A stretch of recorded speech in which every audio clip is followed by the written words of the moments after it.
Welcome, everybody, to the I'm Fat Podcast. Snacks are best saved for later. With Jay Zawoski. That man ate all our shrimp and 2 plastic lobsters. And Rick Camp. Out the mist came a beast more stomach than man.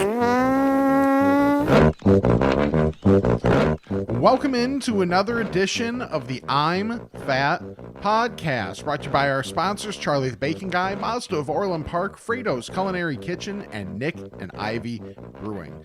I am Rick Camp alongside fellow fat Jay Zawoski, and Jay, another week down, and now that college basketball is inundating my TV again, it really is starting to feel like we're getting close to March Madness, and that means that we are getting closer and closer to March Fatness. And we have a major announcement, salute, on the front of March Fatness, so stick with us for a few minutes here while we work through the propers, but that's where we're going to start the show today.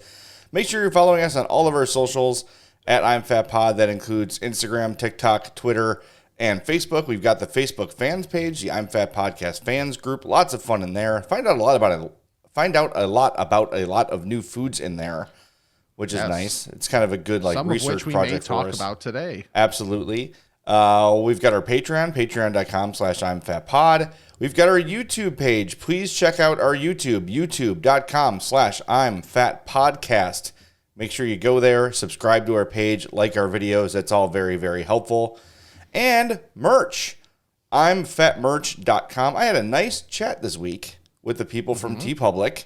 They had some questions about how the shop runs. Do we have any thoughts on some things? So I offered some things, and what I found out, Rick, is that when we have winners, we don't have to pay for them. They're happy to accommodate contest winners and send out shirts. Nice. I said, that's wonderful. That would have been helpful 3 years ago.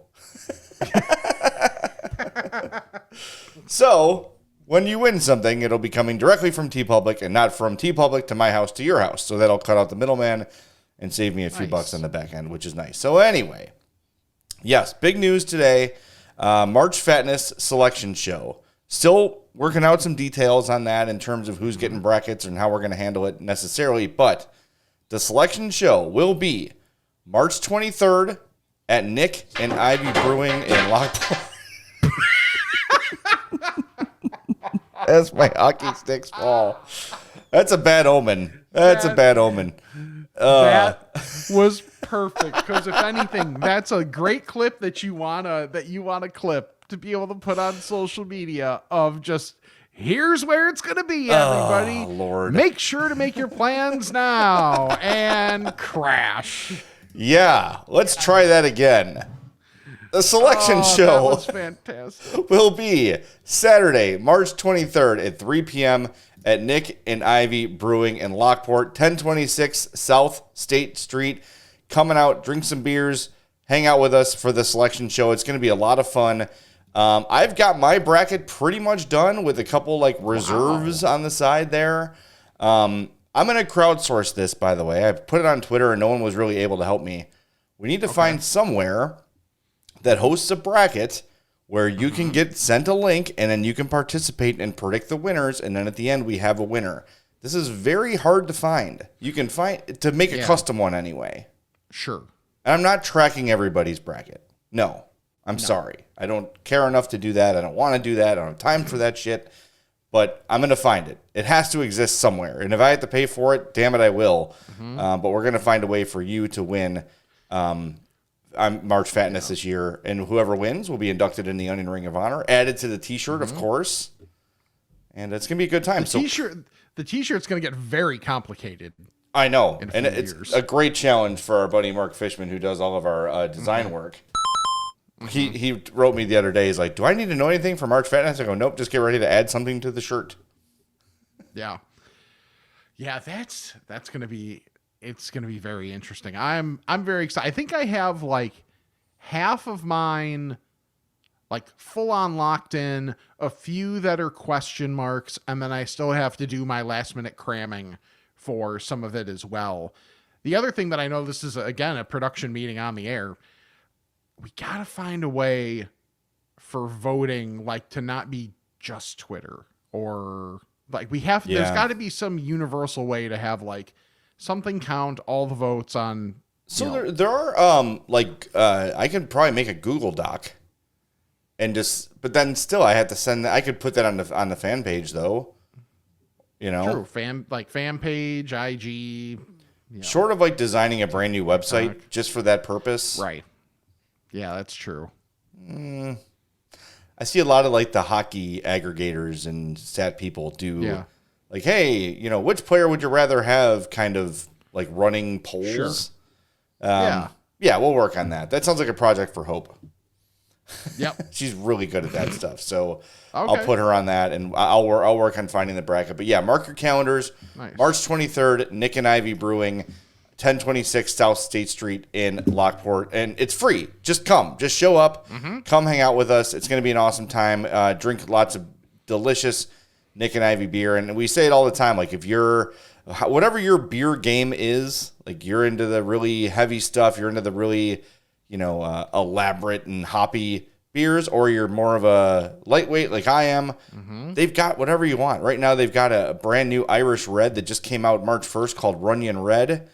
Oh, yeah. Yeah. Yep. I'm a big fan of Irish Reds. 4.6 alcohol.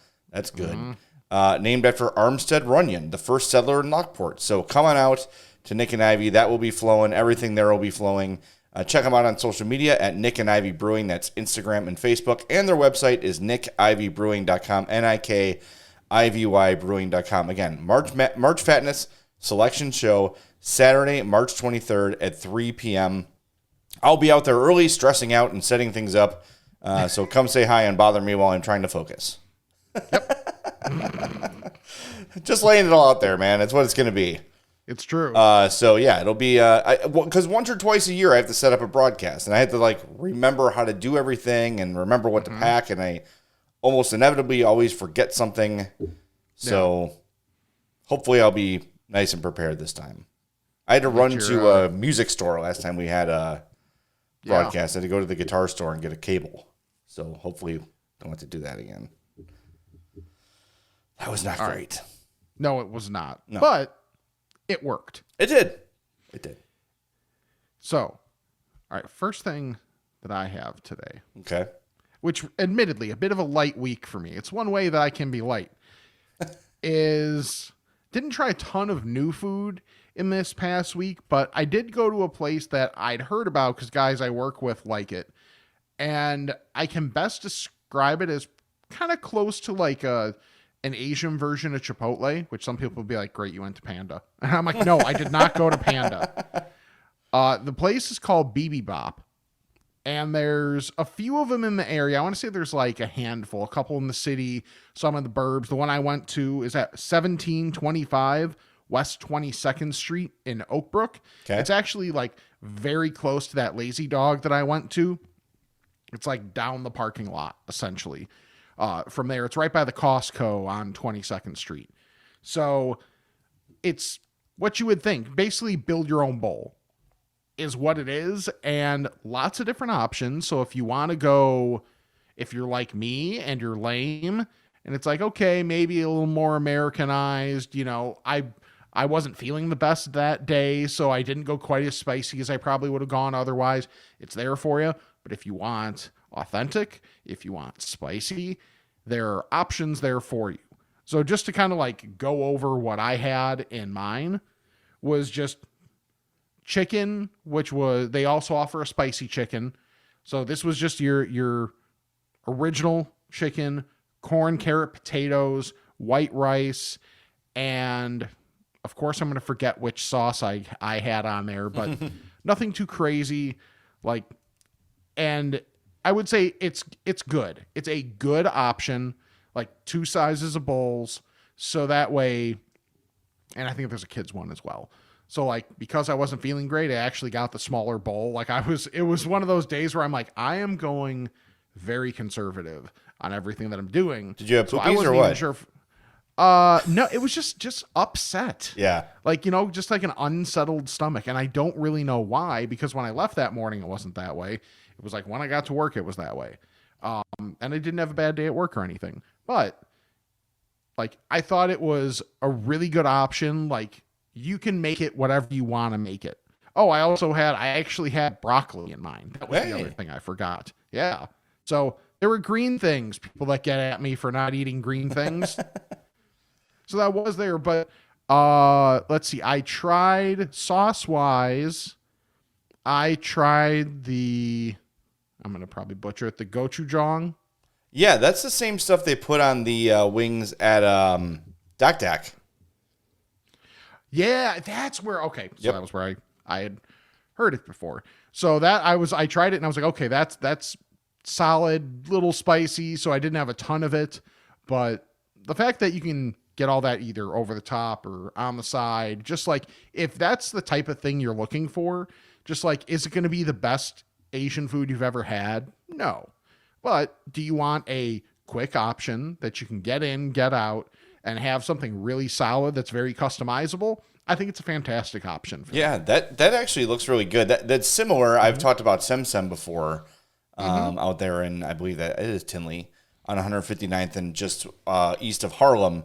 It's kind of the same idea. It's like a Middle Eastern Mediterranean Chipotle, right? Like you get like Euro meat or chicken or whatever, and you get like Arabic salad. Like there's all kind of, and it's all kind of the same concept as Chipotle, but instead of Tex-Mex, it's Asian or it's Mediterranean, Middle Eastern, or whatever. I believe it's Middle Eastern. That's not the same thing. I don't know why I'm hyphenating that, which I shouldn't be doing. It's different kind of food, but you know what I'm saying. I think a lot of olives and dates and like that sort of stuff. Yeah. So just looking at locations, their location finder is a little odd. I'm seeing 4 locations. There's one in Roscoe Square, 3304 Northwestern. There's one at DePaul, 24 East Jackson. The one I was at in Oakbrook, and one in Willowbrook, 7137 Kingery Highway, which is 83, I believe. What is it? I do a horrible 83. Yeah, and I'm seeing one in out my way in Calumet, Indiana. Okay. So in Munster, Indiana, on Calumet. So there are some out east as well. So I'll check that out. That sounds good. I'm always looking for something new. Hope and I have started like actually making a physical list of stuff we want to try. That's good, man. Because you're always like, I'll remember, and then you know what you do? Not remember. Forget. Yes. Yeah. She actually, Hope physically bought a book. This was inspired by our friend Sarah at Disney, who wrote down like everything we had, what it cost, like what we thought of it, because it can get overwhelming. She is a professional Disney planner, of course, so it's different. Right. But Hope's like, yeah, it's a good idea, so I can remember what we want to do and remember what we've had and what we like. So yeah, we'll add that one to the list because that's definitely up her alley for sure. Yeah. So absolutely. Yeah, we'll try that. That sounds really good. All right, I have a dilemma for you. It's not really a dilemma. I just don't know what to do. So as you know, and not everyone on the show knows this, before we moved to Homewood, we were in Palos Heights, and we were renting a home. And it was a interesting relationship with the owners, who like felt like every now and again they could just like show up and go through the house for like whatever they needed. And we never got our security deposit back and whatever. So when we left, they let us take some of the they're like some dressers and stuff that they weren't going to take that, frankly, we needed. We didn't have dressers of our own. So took these dressers, and this week I have like this little one next to my bed. It's a little 2-shelf, like square. I just keep my humidifier on there, like a reading lamp, and my phone charger. That's basically it. But in the drawers, I have some books, and one of the books fell behind. Like I opened the drawer and the book fell, and I went behind, so I couldn't shut it. So I had to take the drawer out. Yes. And then I found like all this stuff underneath it. So underneath the drawer, I found this black, like a pencil case almost. Okay. And I almost just threw it out, but I'm like, well, I'm just going to look and see what's in here. And I'm going to show you, Rick, what was in said envelope. Big wad of cash. It was a lot of money. It was $148. Made up of one $100 bill from 1929. Wow. A couple dozen $2 bills. One from, I think, 1953 or 59.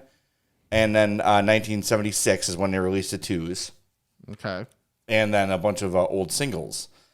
And I was trying to see, like, Starting to sound like Jay's Antique Roadshow. but it kind of is, because that $100 bill is from the Depression. Yeah, that's crazy. And you can see, like, how, if you're not watching on YouTube, go to YouTube and check it out. youtube.com/I'mFatPodcast. They've got, like, the $2 bill has that red ink on it. Yes. The one has blue ink, and then the 100 has, like, a rust-colored ink. And they're hand-typed. Like, that $100 bill, you probably can't see it very well on YouTube, but it says, like, the Federal Reserve Bank of Chicago on it. Like, there's... Oh, wow. They're definitely historic relics. So I found some places that kind of assess the value of old money. Sure. And it doesn't seem like they're worth like thousands of dollars, but like the 100 is worth like 115. Okay. You know. Okay. So I know where this is going. No, I'm not returning it to them. Oh, good. Okay. No, they never gave us our security deposit back. They didn't fix things in the house. We had to completely revamp like all the things you're supposed to get as a renter, we didn't get. So there's no moral dilemma for me on saying, like, should I bring this money to them? No, this is just a little dent in the money they still owe us that we're not pursuing. Right. So screw that. But my thing is, do I like take, because I don't know. I can walk into some assessor and be like, hey, I've got this old money. Is it worth anything? And they'll say, no, not at all. And then it is, and I don't know any better. Right? Right. But I also don't think this is the kind of money I can walk into a store and be like shopping with. True. Like, here's a $100 bill that is 95 years old. I still... It is legal tender. Yeah, absolutely. But I feel like the going into a store and handing it to the girl at Target or whatever, she's going to look at it like, this is not real. This isn't real money. I mean, that's possible, but I would still bring it to an assessor. Just see. Yeah. Like, you don't have to do anything with it. True. If you get a weird feeling, or if they're just like, well, yeah, it's not really worth anything, you might as well just give it to me and I'll give you a regular 100. Be like, no. How about that? Yeah, well, I guess the other theory, too, is if they let me walk out without giving them anything, it is truly not worth anything. But if all of a sudden I'm leaving and they're like, well, wait a minute, let me see that again. You know, that might... But I'll crowdsource this, too. If anybody knows anyone who, has any sort of connections in that realm, let us know via email, imfatpod@gmail.com. Because, I mean, it's just sitting there. We just have it put away. I'm not going to the store and spending it anytime soon. I'm just kind of waiting to see what I want to do with it. It's interesting. If nothing else, it's a historical relic. I was going to say it's cool. It is cool, yeah. But I'm imagining that this was something that they were collecting. Because it was stashed in a drawer. They're all very specifically from these couple of years. But they're also not in terrific shape. Yeah. You know, if they were pristine, that would be a little more... Like, one of them had tape on it and, like, a rusty paper clip. And Oh. Okay. So I don't know. But no, they're not getting it back. That's off the table. You know, that's ridiculous. So the way that went down was... No. We put more money in that house than they did. I swear to God. That's what my place, mind you, very different. That's what my place in college was like. It took everything to get the landlord to come in and try and fix anything. Like, there was a cracked stair that was like, it didn't just take me to be able to like make that thing kind of cave a little bit. It was anybody. And I had a roommate at that time that at that point was as big, if not maybe a hair bigger than me. And he would rumble down the stairs. Like, he lived on the 3rd floor. And my first year living in that place, I lived on the 2nd floor, but my bedroom was underneath the stairs. And that was like the only logical place to put the bed. So like, I would be dead asleep. And then all of a sudden I would hear... Oh, God. And it was like, okay, I guess Miner's going to class. Cool. And then it was just that place. That was the place that also painted the wood floors. Yes. I love this story.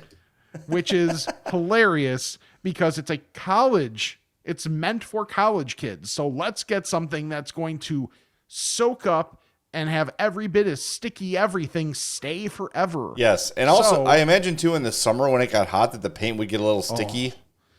Yeah. Ugh. Yeah, because there was no air conditioning in that place. Oh, God. That's for sure. So, yeah, so we finally figured out that one way to clean the floor was when we were cleaning up from a party, and there were like over 100 people in our place, so the foot traffic was real. And we spilled some Skull vodka, and I wiped it, and it cleaned the floor. Sure it did.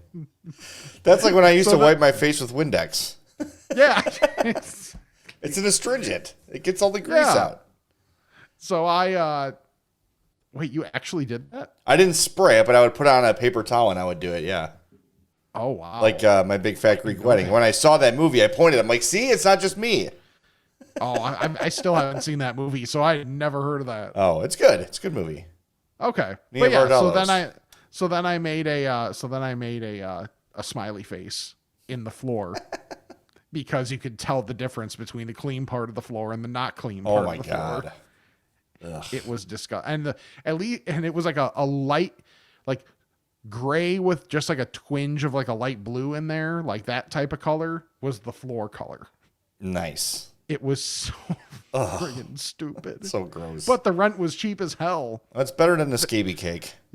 Yeah, that's true. That did happen in the kitchen though. That was that place, 8 people live there and it was $2,000 a month. That's it. It's a good deal. Yep. God, that's so gross. Yes. Ugh. Well, I'm not going to read Fredo's now because I don't want them to be adjacent to your nasty ass dorm. You could drive away from Rick's nasty ass dorm in your Mazda from Mazda of Orland Park, 8910 West 159th Street, 708-444-3200. Give Eric Vates a call. Set up a test drive for your brand new Mazda, the CX-30, the CX-5. Those are the two Mazdas that I have. I love them both. The new CX-50 is out. That looks really cool. The CX-90 if you're looking for something a little bit bigger. And they've got the new CX-70 on the way.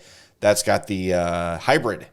Half electric, half gas, and they've got the Mazda 3, which is a smaller model. If you're looking for like I don't know what that would be, a coupe, not a sedan. I don't know, it's a car, Yeah. not an SUV. I don't know what you call that anymore.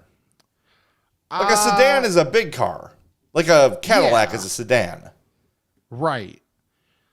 I think a Mazda 3 is a hatchback. Yeah, I was gonna say, yeah, like a hatchback. People don't like the term compact, but I don't think it'd be. I think it's more of a true hatchback. It is the same. I've been told by Eric that it's the same chassis as the CX-30. Oh, okay. It's just a smaller body. I always appreciate hearing that type of thing of like for comparison's sake, just like that with any car. It's like, oh well, this SUV is built on this car's chassis. Same difference. There you go. So I love the 30. It's an SUV, but it's a smaller SUV, perfect for me to get to work and back. Get good gas mileage on it. Can fit 5 people in there pretty comfortably. Nice trunk storage. I love it. It's a perfect car for me. The CX-5 is a little bit bigger, a little more trunk space. That's the softball car. It's where all the bags and tees and buckets of balls and everything are. So whatever you need, Mazda's got it for you, and no one does it better than Mazda of Orland Park. So visit MazdaofOrlandPark.com or go visit them, 8910 West 159th Street. All right, I have another question for you. Okay. This is a question I asked myself. Oh boy. Do you have an idea before you make wind of if it's going to smell or not? Sometimes. And Sometimes I feel like I do, and sometimes I have no idea. yeah.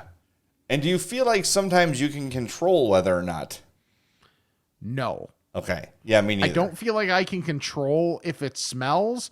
I can do my best to control if it's loud, Yes. but a lot of times that's still rough. There might be times where I find a reason to go sit down quickly if I think it's going to be loud Yeah. and just pray. I love all the videos of the kids on TikTok and Instagram. Like, I got to fart in class, and someone's like, "Yeah, cough," and he goes, "It's like, dude, you're supposed to time them up." Right. But yeah, I feel like I have some sort of inkling of all right, this one's going to be like, I can do this one at a TJ Maxx hall, aisle because I know it's not going to be awful. And then there's some I'm like, no, I need to get to the public bathroom. I was just curious because I don't know. Sometimes, and like, you go by how the day has gone pretty much, or by what you've eaten over the last 24 hours. Yes. But sometimes I have a pretty good feel for what's going to happen and what it's going to leave. Mm-hmm. Sometimes, though, you even surprise yourself. Yeah, that's the problem. Because if it feels like this may be the first step to a near immediate bathroom trip, that's probably not going to smell great. Yeah. Also, but you can generally feel that type of, I don't know, that type of consequence is going to be there. Yeah. Also, I'm having a hard time focusing because of all the hockey sticks I know. in the background. I don't know what happened. I think so. When I came down this morning, 2 of them were on the ground and they're stuck with like the double-sided adhesive. I think the dog was down here messing with them. Like he was trying to like maybe bite them off the wall or something. That's funny. Because I didn't know what happened down here because I was here yesterday and it wasn't like that. Yeah. But then 2 had fallen. They never fall. They've been here since I wrote my book. Like they've been up there forever. I wrote a book. Shut up. Sold like 6 of them. So I don't know what happened, but I think the dog might have been, because I did find out today that the dog was down here because there was a little gift left for me in the corner. And he likes to mark. He's very well potty trained, but when he gets in the basement, he's like, I'm not usually down here.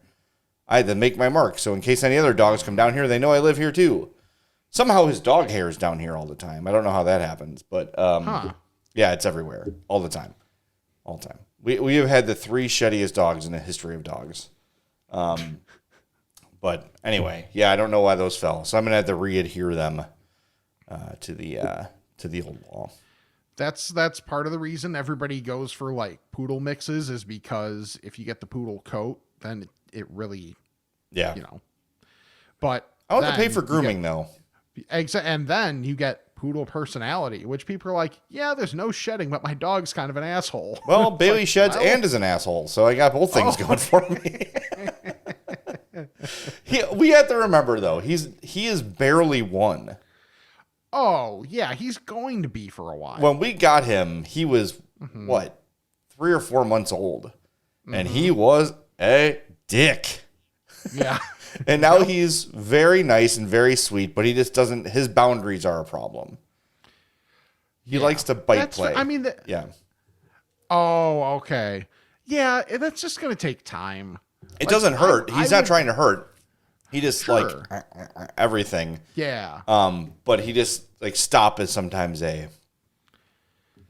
he likes to jump on my nutsack every time possible. It's like he aims that paw like, there it is, bam, every time. I would bet by 2, most of that is gone. He'll be fine. He is 85% better than when we brought him home. Okay, that's so good. Yeah. Get rid of that last, that last 15% of buttholery, and I want him to be energetic and funny and to have his personality, but like, dude, just like stop. He's got 2 modes. He's got psycho or sleeping. Mm-hmm. It's like someone unplugs him, and he's like, boom, and then he's just a load. He's a 2 true outcome dog. Yeah, yes. And when he's asleep, we try to move. He goes, yeah, see, he turns into a 1920s detective. Right. Does he pull out his Tommy gun toy? Yeah, exactly. That would be. I'm gonna give you to the count of 3 to get your ugly yellow. Yeah, that's him. That's him. All right, so you can sometimes tell. I thought it was just me how your fart's going to be. No, sometimes you can tell. Okay. And generally those times are the times where you're like, is it just this or is there something else following? Yeah, I'm pretty good about that. And you mentioned like the one where eventually you're going to have to find a bathroom. I call those like the falling out farts. Like where it's like, they're coming and there's not a lot I can do to control them. It's like as you're walking, it's like... As you're like taking your steps to the bathroom. Yep. That hopefully you're home when that's happening to you. But the kids are the best with those ones. Oh yeah. And if you don't know what we're talking about, by the way, You just wait until you're in your late 30s, early 40s, and you'll find out. It's coming. Yep. Mm-hmm. But yeah, there's some good videos of the kids like running to the bathroom like following behind them. Yes. Okay. So something that I have that I saw that was posted on the fan page on Facebook. The Bulls have partnered with Crumbl for a cookie. Only the Bulls. Which will be from the 11th to the 16th is when that will be available. Okay. It's nice looking. It looks cool. It looks cool. So it's a dark chocolate base rolled in cookies and cream crumbs. And it has the red and white swirled cream cheese frosting. Cool. Sounds good. Mm-hmm. But what should a Bulls Crumbl cookie be? Like, I don't know the exact ingredients it should be, but it should be uninspiring. The same cookie year after year after year with no changes. Yep. Yes. But it also still sells out every time it's out. Right. It's got something flashy to it that sounds better than it actually is. Yeah. It's better without the frosting somehow. Yeah. Yes. That's my Zach Levine reference. Is that good? Yep. Yes. That's good. That is very good. This is just, I know they've played a little better lately, like 3-1 on that West Coast road trip and whatever. But, just like if there's something that it's like, this is a cookie, and that's the best thing I can say about it. Like, it's not terrible, but it's not memorable. And I'm picturing you putting a bull at the end of all these. Is that memorable? Bull. Yeah. Yeah. That's how you have to do it. I'm going to get one of these though, cause it looks good. It does look good. But yeah,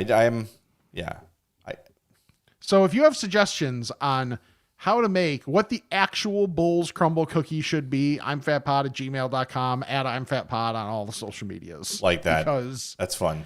Because that's fun. And I'm telling you, like, I did the best thing possible. I have stopped prioritizing Bulls games. Good Now for I just watch the best game. Like, I watched, now mind you, this is the extreme peak. I watched Celtics Nuggets. That's a good game. Even I know that's a good game. It was fantastic. It's it's the most likely finals preview. Like, in the betting markets, if it was who are going to be the two teams in the finals, those are the two favorites. So, like, well played game, good shot making, good defense. What a concept. Like, yeah, right. The Bulls are not as depressing as they were earlier, but there's they had this really nice run, and everybody's excited that they are under 500 still. Ugh. Cool. I feel bad. I always see, Peck and Big Dave and Gottlieb hanging out. And it's like, we're all like, the Hawks are losing often too, but at least like with the Hawks, there is a direction. Yes. It's just the Bulls are just going to be, it's kind of the same with the White Sox. It's going to be the same thing forever. And maybe you catch lightning in a bottle, like you get a Derrick Rose, or like the White Sox just like made a bunch of trades that just worked out awesome. Yep. And their prospects like just panned out and everything like clicked at the right time. And you win one, or you make a deep run if you're the Bulls, but like there's no path to sustained success. No. If only there was a through line for both of the White Sox and the Bulls. Can't think of what that is. Nope. Interesting. Yeah, last night, because I was watching, recently the Oilers and Bruins played like two of the best teams with like some of the biggest stars, and like that is what hockey looks like. Like, it's crisp and it's flying, and the passes are on the tape. Last night there was a moment in the game where Connor Bedard was just a man possessed last night. He had 5 shots on goal and 16 shot attempts. Like, every time he had the puck, he was trying to get it on net, and he was playing great. And he sent a pass to a teammate that, I'm not kidding you, Rick, it was going this fast. But he just knew that he didn't have to get it there fast. He knew the guy was trailing, so he was trying to time the pass with the arrival of the player. He did, is right on the tape, and the player, Jacob Magna, just fumbled the puck turned it over, and they had to like reset. You know, they went off sides. I'm like, that was 5 miles an hour. So that's one thing with like that's a perfect example, and like basketball too, of a lot of people won't appreciate a pass unless the basket is made. It's like, no, some of the best passes never get recognized because like a guy was set up for like a wide open three and just missed the shot, but the pass was absolutely insane. Like those, for our sports specifically, you have to start to like normalize appreciating passing no matter the end result. There are so many Connor Bedard highlights that are not highlights because the dumbass on the other side of the highlight can't complete the play. Yeah. Like it's just only a few more to go. And by that, you mean years until contention. Yeah, but at least, like, again, you see the plan, and it's like, okay, Absolutely. I can deal with this because I know there's a light at the end of the tunnel here, so I can live with that. That's fine. Hey, last week, what was do you know, I don't want to throw this on you with no warning. The name of the Greek place you went, do you remember it by chance? It is QP, Greek food with a kick. Okay, yes, and you got kebabs, correct? Yep, chicken kebabs. So you inspired me to return to an old favorite, Just Kebabs. And there's my plate from Just Kebabs. This is is it technically Midlothian? I believe it is. It's like 143rd and Cicero-ish. Like that area, there's a White Castle. It used to be a Hardee's. Now it's Just Kebabs. Anyway, so if you're not watching on YouTube, I'm going to describe the plate. 2 big chicken kebabs with 1, 2, 3, 4, 5 chunks of chicken on each. 2 big like roasted potato spears. The whole bowl is filled with rice. There's 4 triangles of pita, and then there's a salad. Iceberg, green peppers, cucumbers, red onion, and tomato. All of that with a drink. You can see the receipt there. $11.42. That's crazy. I couldn't finish it. Wow. It's so much damn food. It's so good. It's just amazing food. I got to get the address correct for people so people know where to go. 147 South Cicero. So yeah, I was right. It was 147th and Cicero. There's also one in St. Charles, which is the one that you've been to. Mm-hmm. I think there's a few more as well. But if you've got a Just Kebabs near you, it's probably one of those places where you drive by it because you don't know anyone who's been there, right? Like, and it's not like a brand name, but it's also not like some clearly like mom and pop kind of a thing. It looks like a chain. Sure. If you've got a Just Kebabs near you, get in there. The value's insane. The food is great. The service is awesome. It like flies. You get what you want very quickly. But they've got pork, beef, gyro, chicken. And they've got other stuff too. Like there's other stuff on the menu, like that spicy hummus, which is so good. And what was the stuff you and Sam had at the party? Remember that? There was some kind of dip that you guys brought home that was just amazing. Was it a feta dip? Yes, that's what it was. Okay. It was the feta dip, and that was so freaking good. But I'm just looking here, like they've got baklava, like for dessert, chocolate fudge brownies, chocolate chip cookies. Greek potatoes, Greek salad. They have kebab sandwiches. They have shrimp kebabs. You can get whole or half rotisserie chickens. Like a whole rotisserie chicken is $9.75. Yeah, that's wild. Like it's just, and it's so well made. It's so delicious. So if you got Just Kebabs near you, 147th and Cicero or St. Charles, like go in there. If you're like, man, I don't have a lot of time, but I am starving. Honestly, that's cheaper than a Taco Bell run these days. Man, you are not lying. I'm not like if you get 2 or 3 things from Taco Bell, you're 11, 12, 13 bucks unless you're going for the value menu. Right. I've ranted on that enough. I don't need to go into that any further. I know. We've exhausted that topic. So we all know, we have discussed that there are Little Debbie inspired ice creams out there. Yes. That are partnered with Hudsonville, as I have researched for this week, because yes, there's the ice cream. Mm-hmm. Now They're the ice cream bars. Yeah.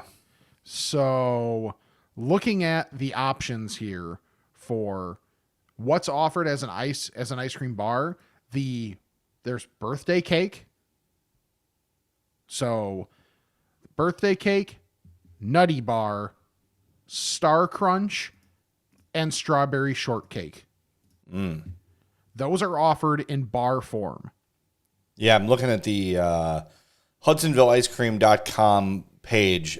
Now that you mention this, I have had the Nutty Bar one. Really? Or I had the Star Crunch. Because all I know is Hope bought them and then threw the box out. I think I had the Star Crunch. They were amazing.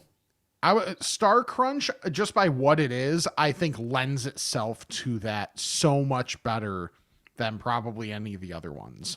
Because you get the crisp in the chocolate, you get the caramel in the ice cream. Like, yes, absolutely. It looks fantastic. And I need to have it because Star Crunch is my favorite Little Debbie product. Oops. Did you hear that? Sorry. I just texted Hope with my computer, so... Oh, no, I did not hear the that. whoop sound went through. So Nice. I'm sure everyone listening heard that. But yeah, it's find them. They're good. Because I was not super thrilled with the ice cream itself. I thought it was more like inspired by kind of a feel. Yeah, than trying to truly get the essence of. Yeah, if I was getting Swiss cake roll ice cream, I wanted ice cream jam full of Swiss cake rolls. Yes. That's not what it was. It was like... No. Here's a interpretation. The Star Crunch bar was amazing. So yeah, make sure you find those. Yep. Get those. Good reminder. I did not write that down. All right, I've got one more thing for you that I tried this week, and I got a couple little small things for you.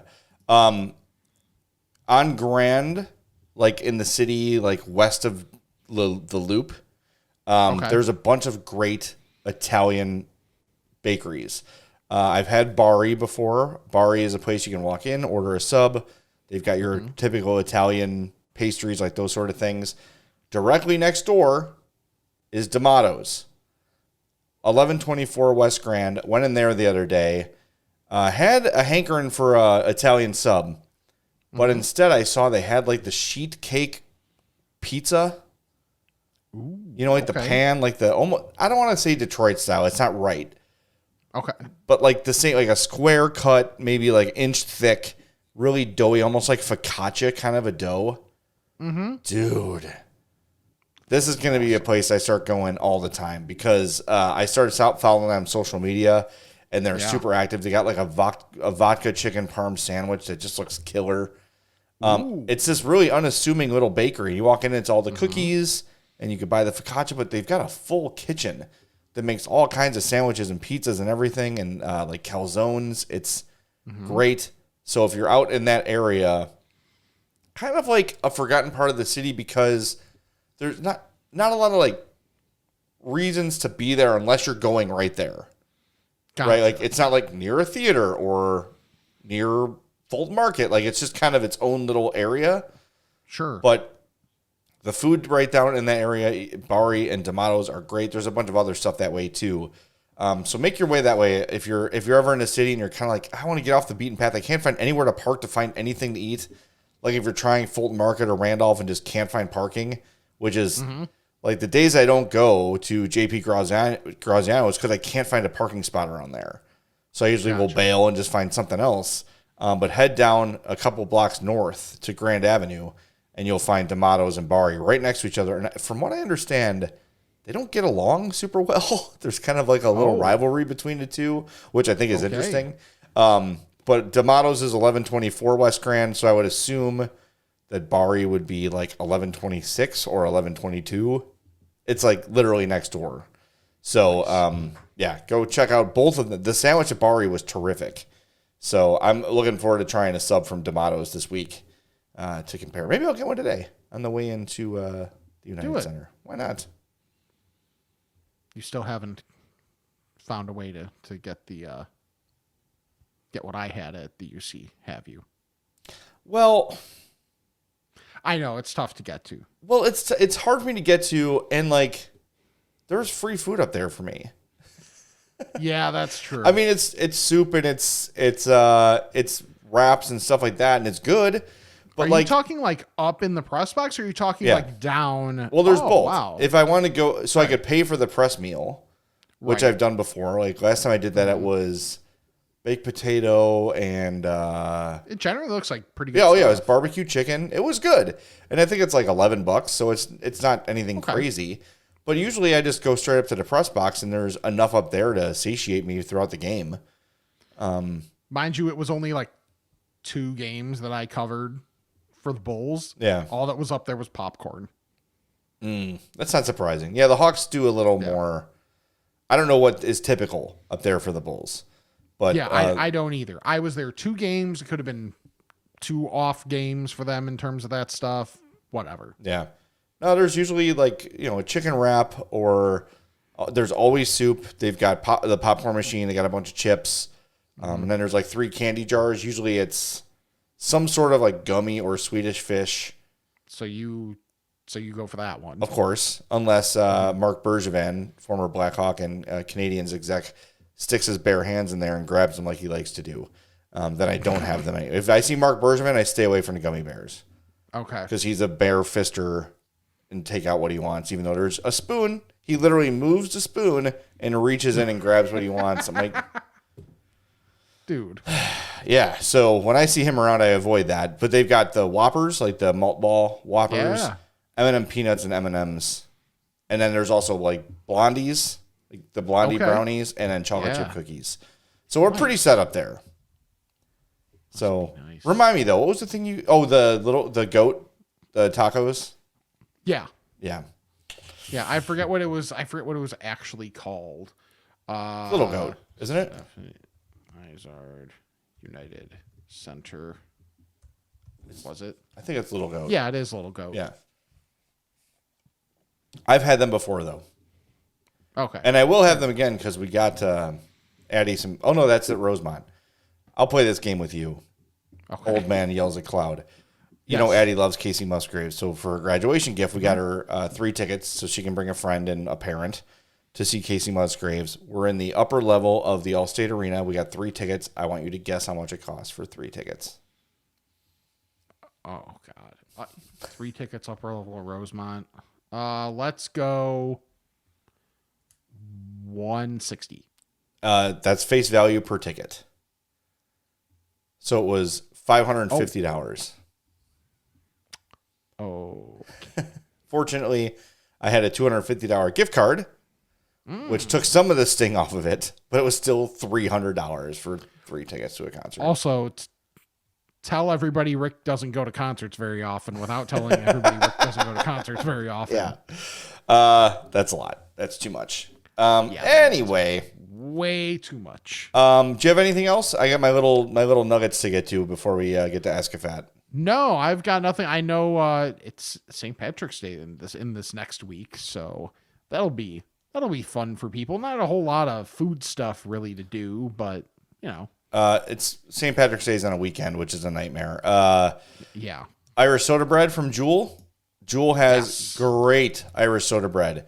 So if you're looking for something to do St. Patrick's, go get yourself some Irish soda bread from Jewel. Get yourself the Kerrygold Irish butter, and thank me later. I just throw 2 slices of that Irish soda bread in the toaster, put about halfway. Gets nice. It's your house smells like you're making cookies, first of all, and then it's nice and hot for the butter to melt on. I've had that for breakfast all week, and it's great. Nice. I went back and got our second loaf of soda bread this week. That's great. I saw something fun at at TJ Maxx the other day. Oh God, what? So we've had the waffle cone, like where it's just the base of the cone filled with the frosting. Yeah. Well, Yes. it's been ripped off by a company calling themselves Just the Tip. Yeah. Well, That's a little on the nose there, Just the Tip people. I would say so. But it got my attention. That's for sure. This is the Belgian white chocolate, Just the Tip, but they also had your typical chocolate, and they did have a hazelnut chocolate, which looked pretty good. But yes, the Just the Tip. So if you don't know what that is, if you ever had a drumstick ice cream bar, the last bite is the little base of the cone, and there's a little bit of chocolate in that pool. This is literally a bag of just that. The bottom of a waffle cone filled with chocolate.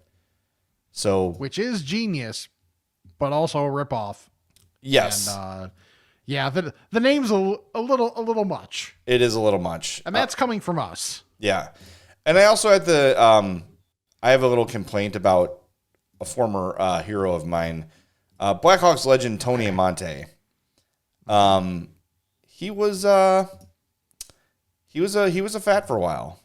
He really was, and I was pretty pleased about this. He was the one guy I could name off of those teams. And yeah, he was the only one worth naming off those teams, really. This is a sort of mid-transition. You could see the chunk in his face a little bit, a little paunch in his stomach.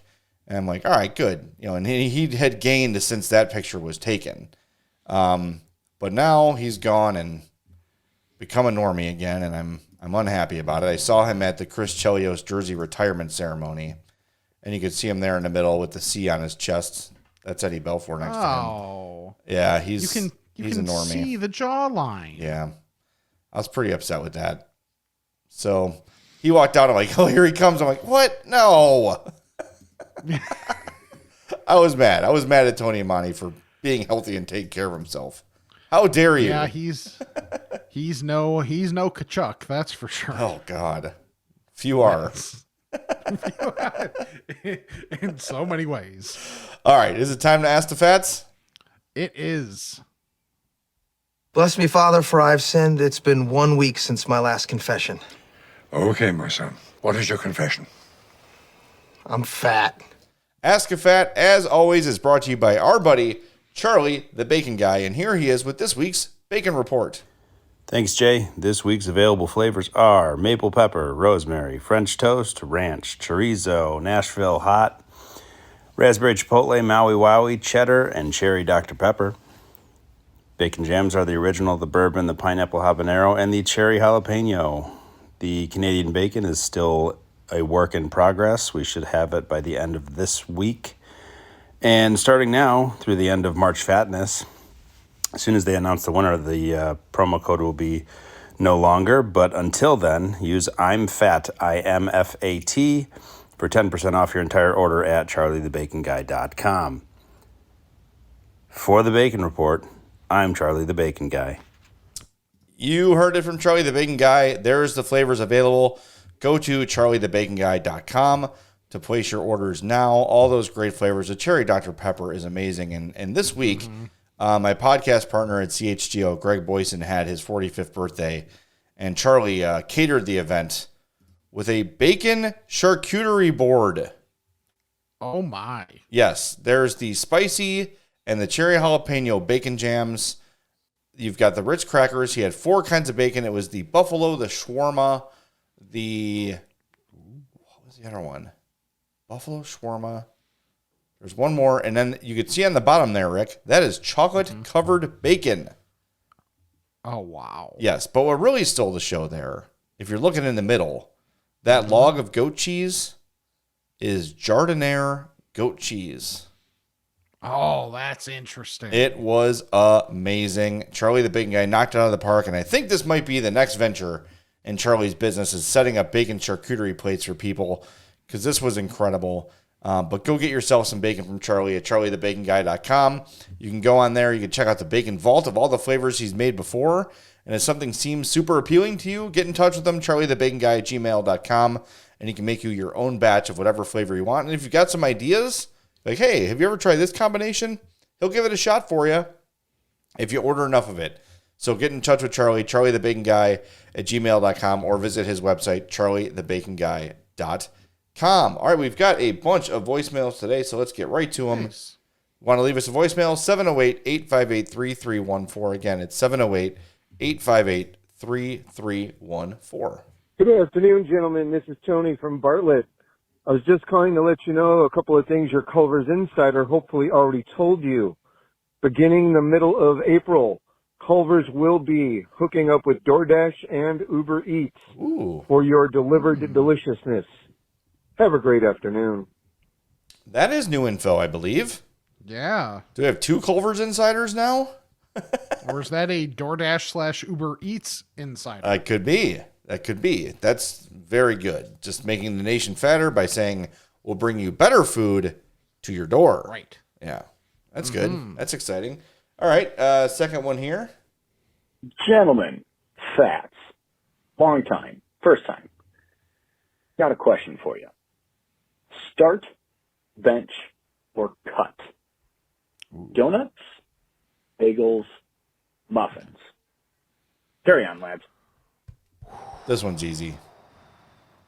I'm cutting muffins. I'm starting donuts. And I'm benching bagels. Okay. I'm definitely starting donuts. I do like muffins, though. I don't have bagels as often as I should. And when I do, I really like bagels. Yeah. But they are closer to donuts. So if I've already got the donuts,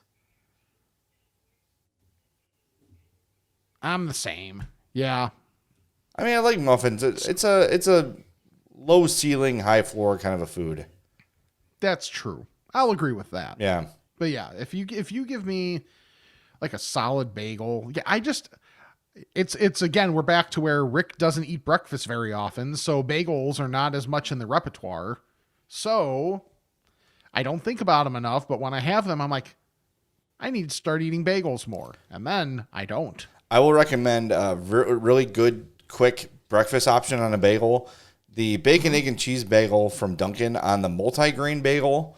I know multigrain sounds healthy and you're probably throwing up in your mouth, but it's softer than the plain bagel, and it is more accommodating as a sandwich.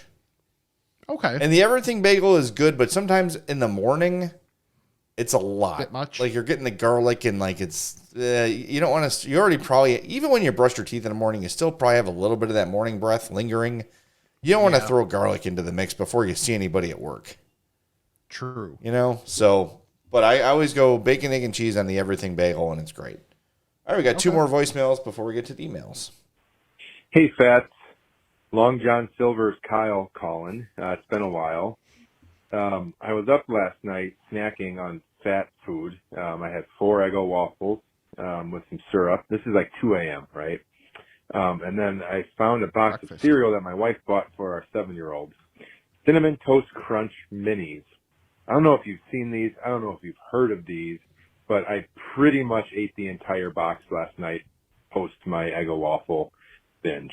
These things, like, so imagine Cinnamon Toast Crunch. It's got that, obviously, flavor and that crunch, but they're like in mini ball form. Not like the size of Kix or Cocoa Puffs. They're like a third of the size of that. There's like 10,000 mini Cinnamon Toast Crunch nuggets in this box. Imagine like a Cheerio. Imagine the inside hole of the Cheerio, how big that is. Like these little mini pieces of deliciousness can fit inside that hole of the Cheerio. That's how small these things are.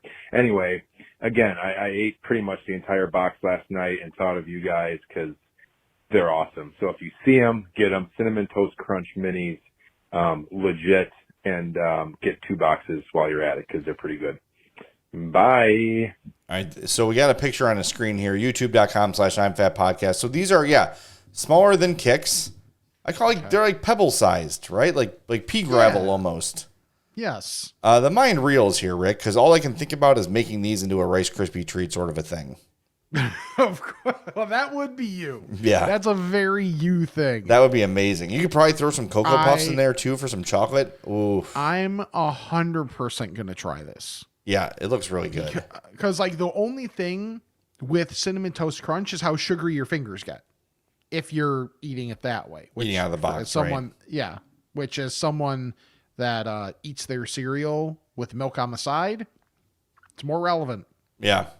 Have you seen the thing where you, it's like a sippy cup and like the cereal sits in the, how does it work? It's like a way to keep your... wait a minute. Keep the cereal dry, but still get the mix. I'm envisioning this wrong. It is like a. Scrap it. Put a pin in it. I'll find it and I'll come back to it next week. Okay. Because why would you drink the milk but not eat the cereal? That can't be right. What do you mean? Well, because the thing I'm envisioning, I saw an Instagram ad for a guy who's got like it looks like your typical water bottle, but the cereal goes in the middle and the milk's on the outside.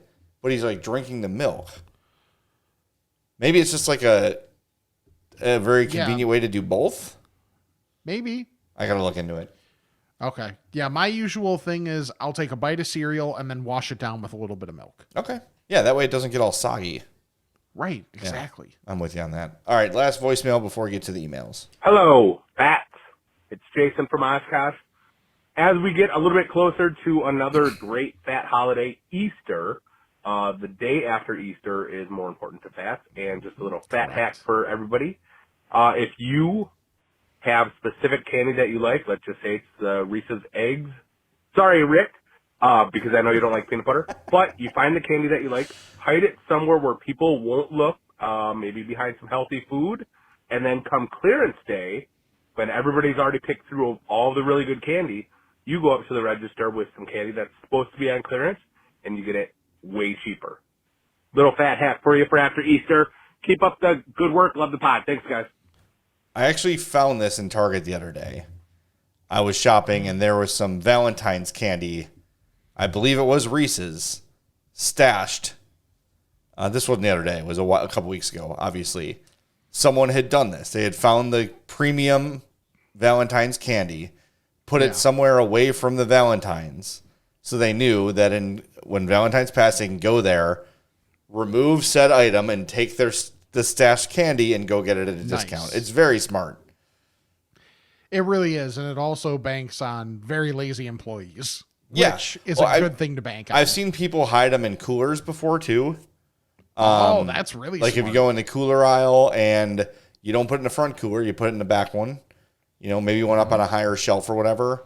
But yeah, Imagine someone actually buys that one and then they're like, come on now. Well, that's the store. They're like, you really thought you could get away with this? And they're like, that's the problem with that. Like, but I didn't know there was anything in there. Right. That's the concern. By doing the cooler thing, you're putting somebody at risk for getting in trouble for stealing candy, which they had no intention of doing. So I would just say find a place to stash it and stash it. You know what doesn't sell at the grocery store. So just do that. Yep. Yeah. All right. Let's get to the. Sorry. Go ahead, Rick. I was saying, it's like, we're putting this all the way back with the scales. Ironically. Exactly. That's a good move. I like that. All right. Let's get to the email. They're called emails. I'm fine. I'm definitely not smelling toast right now. Ask a fat about this and that. It's time to chat with the fats. All right, this one comes from my buddy TCR Brad. He is with the Rockford Ice Hogs. Good man. Like to see him when I head out to Rock Vegas, Screw City, whatever you want to call it.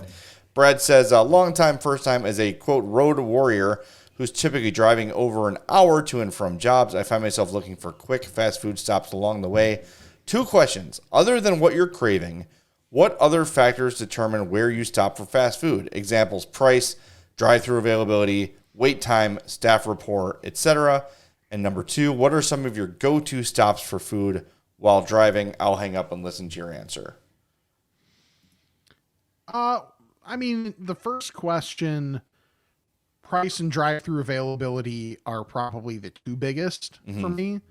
Also, can it be eaten relatively, in a clean manner in the car? Yeah. So if it's something like I don't know that I would do Taco Bell, but that also doesn't really fit into the price thing anymore. But in theory, Taco Bell's a little rougher just because you'd have lettuce going everywhere if you're getting some sort of taco. So that knocks it down a peg for me versus like a burger, or like Culver's is a great example just because you can eat the burger. The containers are generally pretty good for eating while traveling. So I think that's appreciated. Like I can even find a way to get myself to eat some of the pretzel bites while driving as well. That's not difficult to do. Or you're like me and you have one of those sauce packets in the car or the sauce holders in the car, and that helps too. Yeah. See, same way. And my biggest consideration is what can I eat in the car? And burgers are fine, but if you're going somewhere, especially if you're going for a job, Brad, you're probably dressed a little bit nicely. Any kind of burger is a risk for a grease drip. Yep. And that's, unless I'm like driving home in a crappy t-shirt I don't care about, I'll usually opt for a nugget or a tender over a burger just because of the grease factor. Taco Bell is a non-starter while driving. Because even if you contain the lettuce, you're still going to crunch through the shell. And that's going to crumble everywhere. It's okay if you want to pull over and eat it. But if you're driving and eating Taco Bell, unless you're getting like a wrap or a burrito, you're kind of screwed. But that's my consideration. And also, too, if I'm in an area that's got a place I don't usually see, like I always think of like Zaxby's is a place that is around Chicagoland, but it's a few hours away. Like between here and Nashville, you find a bunch of Zaxby's. So I'll try a place like that. Like back in the day when you'd see a Chick-fil-A out in the wild, you would try that. Or obviously, if you're going far, like a Buc-ee's or something is a must stop. Sure. And then once the Bojangles finally get here, that's going to be a must. By the way, I should mention the tenders at Portillo's are excellent. Really? And if you get that Jardinere dipping sauce that comes on the chicken sandwich, it's great. So if you're looking for, because sometimes Portillo's can be tough in the car because you're getting poppy seeds everywhere, or you got a burger or a beef. The tenders are a nice drive-through option for Portillo's if you've got 6 hours of waiting to drive through. Yeah. All right. The next one here is from Tony from Montgomery. I have great news in the war front against the fast food paper straw axis of evil. It appears Noodles and Company have defected and have now rejoined the side of reason. Hey. I had lunch at the Bloomingdale location and was pleased to see the return of plastic bendy straws. I can't speak to this being a franchise-wide change or if the Bloomingdale location has gone rogue. Just know you are safe to enjoy overpriced noodles in at least one place. Yeah, Tony, send us your Venmo. We'll get a GoFundMe going to refund your noodles cost. I'm never going there again. I can't get over the fact that we had mac and cheese, pad thai, and spaghetti, and it was $50 effing at the Noodles and Company in Champaign. I wasn't even in the city. Ridiculous. Yeah, that's wild. Come on. Give me a break. But good. Fine. Thank you for not using plastic straws. All right, last one here from Eurotrash. Says, during a recent podcast, Rick divulged his weight, but that number, while impressive, would have more meaning if we knew how tall Rick is. So I was wondering, how tall are both of you? Rick? I'm like 6'1". I am 5'10". Have been since I'm 13. So I've been. Were you like one of the you got there earlier, but then you just didn't keep growing? Basically, yeah. I was probably the third biggest. I had two guys that I went to school with that were big. And they were like probably 6'1" by that age, and they also stopped growing. And then I was like probably third in line. And I'm like, yeah, I'm 5'10" in 8th grade and freshman year, and sophomore year, and junior year, and senior year, and for the rest of my life. So, yeah, I never really grew. The guy I always think of for that growing up, really awesome dude. His name's Tim Murray, and he got the nickname Furry Murray early because he was like one of the early ones to get there. So like he killed everybody in like sports stuff growing up, and these like basketball camp or all sports camp we would go to. And then I don't remember how tall he is, but like kind of similar to you. I could only assume, and just like he was one of the first ones, and then everybody caught up. Yeah. And it's like he was still an athlete and was, still really good, but like he wasn't like dominant like he was, just because everybody started getting taller and kind of passed him by in that regard. Yeah, I was the third in my class to sprout an armpit hair. So, at least among the boys. Yeah. True. So yeah, it's yep, that sounds like me. I was definitely my best, like the peak of my athleticism came in 8th grade. Where just whatever happened over that summer, I got the football practice and they were like, "What happened to you?" I'm like, "I don't know." Like, "You're really good now." I'm like, "Okay." And then it didn't really get any better or worse at that point. So yeah. So I've been there. I know that feeling.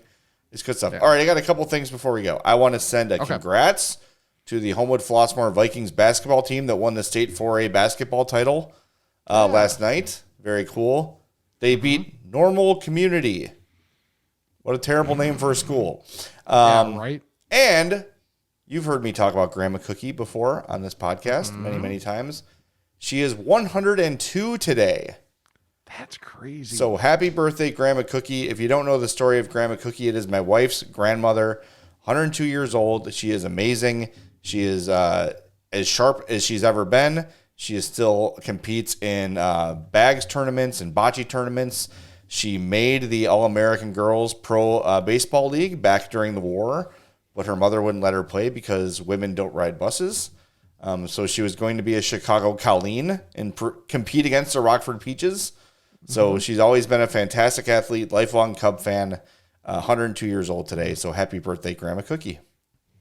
That's all I got. Awesome. That's just like just so cool. I know that like you couldn't even like hope anything close to that for anybody. If I hit 80, I'll be thrilled. Yeah, that's how I feel too. Like that's it. I'm good after that. It's all house money. And she's still living, like, I think the vision of a 102-year-old person is like, oh God, she's like Yoda. Yeah. Nope, she walks around, doesn't have a cane, doesn't have a walker. She is funny, she is sharp, and she credits all of it. She plays cards every day. She plays gin rummy with her friends every day, and that keeps her brain moving. Man, I play cards every day on my phone because apparently I'm old. Yeah. But yeah, my grandparents taught me to play cards young because after a while they needed a fourth when we'd go over there. Because it'd be like those. Yeah. I know how to play pinochle. Maybe you can teach me, because me and Hope really want to learn, and then all the old heads in our family who are like, you need to play pinochle with us. I'm like, all right, teach us. I'm like, no, we don't have the patience to teach you how to play it. Figures. Like, well, come on. Like, what's it going to be? Yeah. It's like my dad with me golfing. It's like, come golfing with me. I'm like, okay. He's like, oh, you're bad. I don't want to golf with you anymore. I'm like, oh, fair enough. I don't blame you. That's my thing this summer. I'm actually going to get out there and golf a little bit. Well, the new job probably requires a bit of that from you. Yeah, some twist my arm. Yeah, exactly. So I'm here for it, and people are gonna have to be comfortable golfing with someone that's horrific, because that's gonna be me. It's okay. Just my theory has always been, get good enough at golf so the people you're playing with are not annoyed by you. Right, and I've got a ways to go. Yeah. But I will hopefully get there. There you go. All right, follow us on all of our social media at I'mFatPod, I'mFatPod@gmail.com. Check out Patreon, Spotify if you like, and I'mFatMerch.com for all of our t-shirt designs. There's a ton out there. Jay's wearing the definitely not Waffle House one that I think is awesome and is like probably next on my hit list. Also, if you're just looking at stuff on TeePublic, use our link because we get a little kickback on anything that gets bought when you get there from our link. YouTube.com/I'mFatPodcast. Subscribe, like each video, and if you can, watch us there. Feel better about yourself after looking at our unfortunate faces for like an hour. Or if you don't want to look at us, I don't blame you. Throw it in a tab in the background, but give us that hour, the hours consumed. And then you can always subscribe, unsubscribe, resubscribe, unsubscribe, and resubscribe. And leave us the old 5-star rating and review. And do not forget, March 23rd, that's a Saturday, 3 p.m. at Nick and Ivy Brewing, we will have the March Fatness selection show. Lots of things about the bracket still to be determined. So is it a cliffhanger? Yes. Why? Because we don't even know. Yep. So make sure to clear your calendar and be there for that. So for Jay, I'm Rick, and this is the I'm Fat Podcast. I hope you have a fantastic day.